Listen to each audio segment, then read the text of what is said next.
اور یہ آپ کو پتہ ہے کہ عمران خان صاحب کی ذاتی مفاد پہ ہر چیز قربان ہوتی ہے. جب ان کو لگا کہ ان کی حکومت جانے لگی تو انہوں نے پھر یہ کمی کر کے ایک بارودی سرنگ رکھ دی. اس وقت جیسے میں نے آپ سے گزارش کری کہ حکومت پاکستان 56 روپے اپنے پلے سے دے رہی ہے ڈیزل کے اوپر. تو ہم نئے ٹیکس لگانے کی یا مزید ٹیکس لگانے کی بات نہیں کر رہے, ہم سیل ٹیکس لگانے کی بات نہیں کر رہے. ہم تو یہ کہہ رہے ہیں کہ جس کاسٹ پہ ہم کو مل رہا ہے اس سے بھی 56 روپے کم دے رہے ہیں. اور یہ ہم سارے ہی ملک کے مالک ہیں, ہم یہ کہاں سے افورڈ کر سکتے ہیں کہ جتنا حکومت چلانے میں خرچہ نہیں آ رہا 3 گنا زیادہ, اس سے زیادہ خرچہ ہم ڈیزل پہ پیٹرول پہ سبسڈی دیں. اور پھر جو میں نے آپ سے گزارش کری کہ جس وہ گاڑی والے ہیں پاکستان میں, اور پاکستان میں 10-15% لوگوں کے پاس گاڑی ہوگی, شاید اتنے بھی نہ ہو, ان گاڑی والوں کو سبسڈی ملتی ہے. پاکستان میں جس کے پاس بڑی گاڑی ہے ملتی ہے, جس کے پاس کارخانے ہیں ان کو سبسڈی ملتی ہے. تو یہ کہاں کا انصاف ہے کہ غریب لوگوں سے پیسے لے کر آپ امیر لوگوں کی جیب میں ڈالیں. جی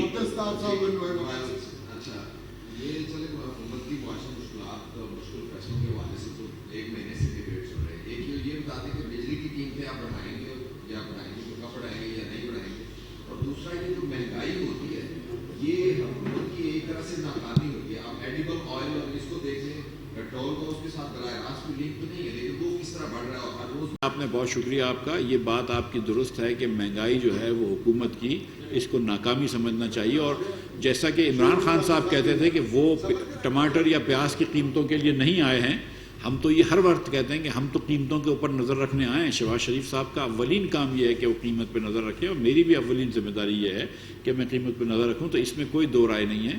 جو آپ نے تیل کی بات کری ہے, آپ یہ دیکھیں کہ یوٹیلیٹی اسٹورز کارپوریشن پہ ہم نے 190 روپے کی سبسڈی دے کر تیل کو 260 روپے میں گھی کو بیچا ہے. ہم آج بھی جو ہے وہ چینی 70 روپے کے لے کر آ گئے ہیں. اور آپ دیکھ لیجئے کہ 4 سال میں عمران خان کے دور میں چینی اتنی سستی نہیں ہوئی جتنی ہم نے ابھی چینی کر دی ہے سستی. آپ یہ دیکھیں کہ ہم آٹے کو بھی یوٹیلیٹی اسٹورز کارپوریشن میں 40 روپے فی کلو بیچ رہے ہیں.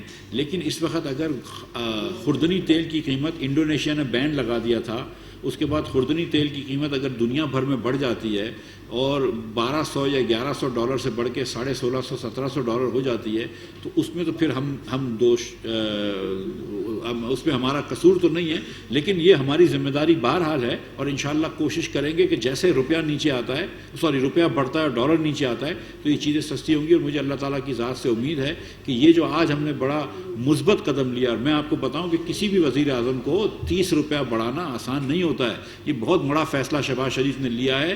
اور اس خاص طور پر یہ خان صاحب جو فتنہ پھیلا رہے ہیں پاکستان میں, جو روز بہتان لگاتے ہیں, جو الزام لگاتے ہیں, اور جس قسم کی یہ جتھے لے کر اب آ رہے ہیں, اس پولیٹیکل سینیریو کے اندر, اس پولیٹیکل سچویشن کے اندر, یہ جو شہباز شریف نے فیصلہ لیا ہے یہ بڑا سخت فیصلہ لیا ہے, بڑا مشکل فیصلہ لیا ہے.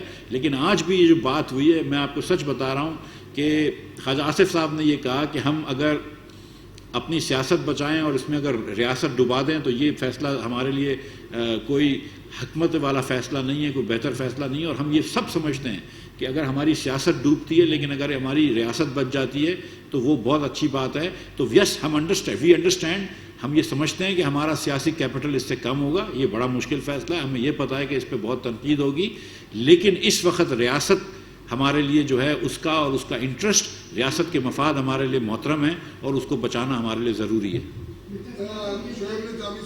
جی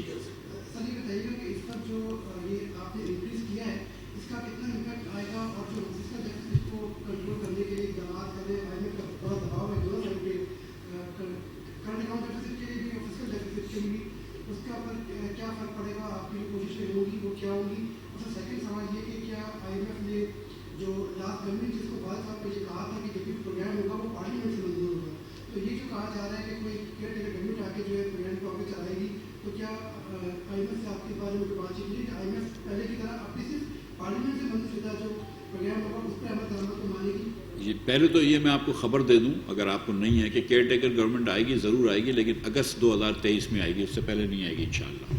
جب تک جو ہے وہ شہباز شریف وزیر اعظم ہے, یہ پارلیمنٹ سے جو بھی اقدامات ہوں گے جو پارلیمنٹ کے پاس ہونے کے ہیں, جیسے منی بل ہے, بجٹ ہے, وہ پارلیمنٹ پاس کرے گی, عوامی الیکٹڈ پارلیمنٹ پاس کرے گی, اور یہی نیشنل اسمبلی پاس کرے گی انشاءاللہ تعالیٰ. اور دوسری بات یہ ہے کہ آئی ایم ایف سے ہماری جو بات ہوئی ہے, اور اچھا شعیب بھائی آپ نے آئی ایم ایف کی بات لے آئے, کہ آئی ایم ایف نے بالکل یہ کہا تھا کہ پیٹرول وغیرہ کی پرائس بڑھاؤ, اس میں کوئی دو رائے نہیں ہے. لیکن میں آئی ایم ایف کے اوپر کوئی دوش نہیں دے رہا ہوں. دنیا کا مجھے کون سا ملک بتا دیں جو 84 روپے نقصان کر رہا ہو یا 86 روپے نقصان کر کے ڈیزل بیچ رہا ہو. دنیا کا کون سا ملک ہے جو کہ اپنی سویلین حکومت چلانے کے 3 گنا زیادہ خرچ کر رہا ہو؟ ہمیں بہرحال اپنی ریاست چلانی ہے، حکومت چلانی ہے، ہم اس قسم کا خرچہ افورڈ نہیں کر سکتے۔ 20% تو ہماری کنزمپشن بڑھ گئی ہے ان چیزوں کی، پیٹرولیم آئٹمس کی، بیکاز ہم نے ریلیٹو پرائسز کم کر دی ہیں۔ تو یہ فیصلہ جو ہے یہ میں سمجھتا ہوں کہ میں سمجھتا ہوں کہ یہ ریاست کے لیے صحیح فیصلہ کیا ہے، اور ہم اس فیصلے کے پیچھے کھڑے ہیں، اور اگر ہمارا سیاسی نقصان ہوتا ہے تو ہو جائے، یہ مطلب یہ ملک نے ہمارے اوپر بڑے احسان کریں، یہ کرنا اس ملک کے لیے ہمیں ضروری ہے۔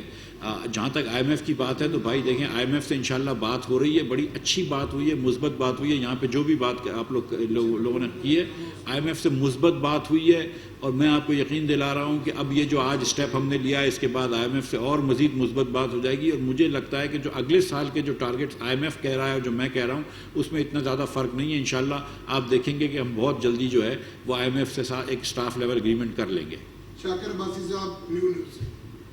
صاحب نارمل جو روایت ہم دیکھ رہے ہیں کہ 15 دن بعد پیٹرول کی قیمت بڑھی، آپ نے ایک بڑا پمپ گرا دیا عوام پر، کیا یہ 15 دن بعد مزید بڑھے گی، پھر بڑھے گی، یا اس کو آپ نے کچھ اگلے 1-2 ماہ تک یہی رہے گا استحکام رہے گا؟ شاکر صاحب آپ عباسی ہیں، عباسیوں کی دعا بڑی لگتی ہے، میں نے سنا ہے، تو آپ دعا بھی یہ کیجئے کہ تھوڑی سی انٹرنیشنل مارکیٹ میں بھی پرائس کم ہو جائے۔ $117 کی تو پرائس ہو گئی ہے تیل کی، اگر آپ $100 پر لے آئیں، $105 پر لے آئیں تو ہم پیٹرول کی قیمت کم کر دیں گے۔ میں آپ کو یقین دلا رہا ہوں کہ کسی وزیر خزانہ کا یہ دل نہیں ہوتا کہ وہ پی آئی ڈی میں آ کر رات کے 10 بجے کہے کہ میں پیٹرول مہنگا کر رہا ہوں۔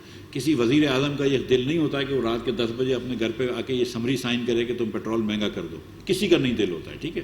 یہ بڑے جگر کی بات ہے جو شہباز شریف نے یہ فیصلہ کیا ہے، لیکن ہماری دعا ہے کہ یہ کم ہو جائے، لیکن میں یہ گارنٹی نہیں کر سکتا ہوں۔ بلکہ عمران خان صاحب نے جب یہ کہا کہ میں نہیں بڑھاؤں گا، وہی بات غلط تھی، وہی ریاست کے خلاف، اصولوں کے خلاف تھی۔ آج تک ابھی 1947 سے ہم نے یہ گارنٹی نہیں کری، ہم یہ آئندہ گارنٹی کیسے کر سکتے ہیں؟ جی بھائی، لاسٹ کوسچن۔ سر میرا آپ سے یہ سوال ہے کہ آئی ایم ایف کیا آپ سے صرف غریب کے اوپر بوجھ ڈالنے کا مطالبہ کرتا ہے، بجلی، گیس اور پیٹرولیم مصنوعات میں اضافہ کر کے؟ کیا انہوں نے کبھی آپ سے یہ مطالبہ کیا کہ بیوروکریسی، اسٹیبلشمنٹ، وفاقی وزراء اور ارکان پارلیمنٹ کی جو پروٹوکول اور شاخرچیاں ہیں وہ ختم کی جائیں؟ ویسے تو یہ سوال بڑا اچھا ہے آپ کا بھائی، اور جو وزراء کی جو شاخ خرچیاں تھیں وہ تو ہم نے ختم کر دی ہیں جیسے ہی ختم ہوئی پی ٹی آئی کی حکومت۔ میں تو اپنی گاڑی چلاتا ہوں، ہمارے کون سا وزیر ہے مجھے دکھا دو، اگر ایک مسلم لیگ کا وزیر دکھا دو کہ جو 2 گاڑیاں بھی لے کر گھومتا اور نہ کرے، مطلب سیریسلی آپ کیا بات کر رہے ہیں؟ جی آخری سوال۔ جی بھائی جی صاحب، ایک چیز تو واضح ہو گئی کو کہ سامنے ظاہر آپ کو لائیو دیکھیے پوری کو، کہ جیسے ہی عمران خان کا دھرنا کا وہ ختم ہوا ہے تو آپ کسی کا انتظار کر رہے تھے شاید، اور آپ نے یہ پیٹرول پمپ گرا دیا کہ اب چلے آپ پریشر کم ہو گیا، حکومت پر عمران واپس چلا گیا ہے تو پیٹرول پمپ گرا دیا جائے۔ دیکھیے بھائی، میں سیریسلی میں بتاؤں کہ اس سے ڈرنے کا نہیں ہے۔ سچی بات یہ ہے کہ میں کل آپ کو پتہ ہے کہ دعا سے واپس آیا ہوں، اور وہ بھی اسٹیٹمنٹ بھی دیکھ لیجیے کہ آئی ایم ایف کا کیا ہے، لیکن میں اس پہ بالکل کہہ رہا ہوں کہ ہم اس فیصلے کے پیچھے کھڑے ہیں، یہ ہمارا فیصلہ ہے، یہ آئی ایم ایف کا دباؤ بھی نہ سمجھے۔ لیکن اس وقت میں آپ کو سچ بتا رہا ہوں کہ کیا ہم ملک کو خدا نہ خواستہ معاذ اللہ کیا ڈیفالٹ کی طرف تو نہیں لے کے جائیں گے نا، ہم کو آئی ایم ایف سے بات تو کرنی ضروری ہے۔ تو اس وقت اور میرے پاس آپشنس کیا ہیں؟ اور آپ پھر سوچیں کہ 86 روپیہ 1 لیٹر پہ آپ ڈیزل کا نقصان کر رہے ہیں۔ اگر میں اس میں آ کے آپ سے گزارش کرتا ہوں کہ میں 30 روپیہ نقصان کم کر رہا ہوں آپ کے ملک کا، آپ کی ریاست کا، اور وہ 30 روپیہ میں پاس آن کر رہا ہوں، تو اس میں کیا غلطی کر رہا ہوں؟ بہت شکریہ آپ تمام، دعا کر لیں، دعا کریں گے۔ کوئی